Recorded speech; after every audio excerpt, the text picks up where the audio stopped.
जय श्री कृष्ण दोस्तों।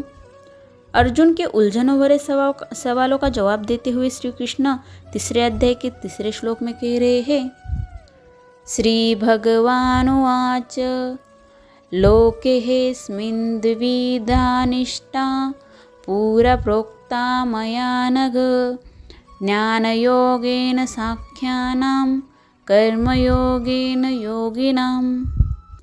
अर्थात श्री भगवान बोले, हे निष्पाप, इस लोक में दो प्रकार की निष्ठा मेरे द्वारा पहले कही गई है। उनमें से सांख्य योगियों की निष्ठा तो ज्ञान योग से और योगियों की निष्ठा कर्म योग से होती है। दोस्तों, कृष्ण कहते हैं हमारे जीवन में दो विश्वास है।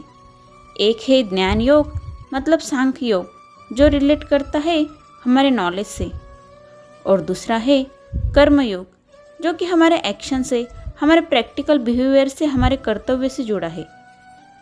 हमने दूसरे अध्याय में ऑलरेडी समझा है, ज्ञान योग मतलब अपने इंद्रियों को वश में कर कर जो हमारे ध्यान भटकाते हैं, ऐसे डिस्ट्रैक्शन को दूर करके हमारा लक्ष्य केंद्रित करना।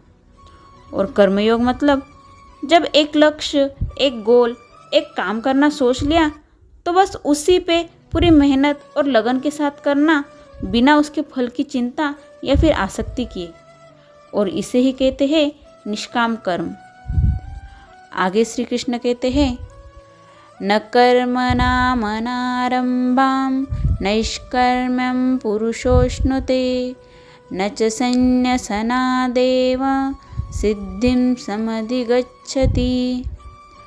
अर्थात मनुष्य न तो कर्मों का आरंभ किए बिना निष्कर्मता को यानी योग निष्ठा को प्राप्त होता है, और न कर्मों के केवल त्याग मात्र से सिद्धि यानी सांख्य निष्ठा को ही प्राप्त होता है।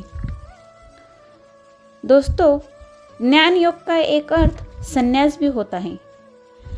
तो क्या ज्ञान योग का आचरण कर कर श्री कृष्ण हमें संन्यास लेने कह रहे हैं? बिल्कुल नहीं। दोस्तों, ये लाइफ है, यह प्रॉब्लम, डिफ़िकल्टीज तो आती ही रहेंगी, लेकिन इनसे भाग के संन्यास लेना ये इसका सॉल्यूशन नहीं है। अगर लाइफ में कोई प्रॉब्लम आ जाए तो उस वक्त हमारा कर्म करना यही उसका एकमात्र सॉल्यूशन है। हमें प्रॉब्लम से लड़ना है।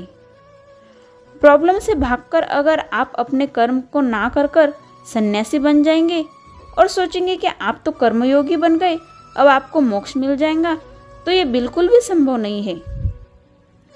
दोस्तों, गीता में ज्ञान योग को श्रेष्ठ बताया गया है, तो इसका अर्थ ये नहीं है कि गीता हमें आध्यात्मिक ज्ञान को प्राप्त करके सन्यासी जीवन स्वीकार करने कह रही है।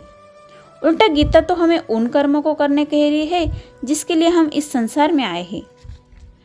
तो दोस्तों, गीता पढ़ना इसका मतलब सन्यासी बन जाना या फिर पंडित बन जाना बिल्कुल नहीं है। इनफैक्ट गीता तो हमें गृहस्थ जीवन में मार्गदर्शन करती है। तो दोस्तों, आज के लिए ही इतना ही।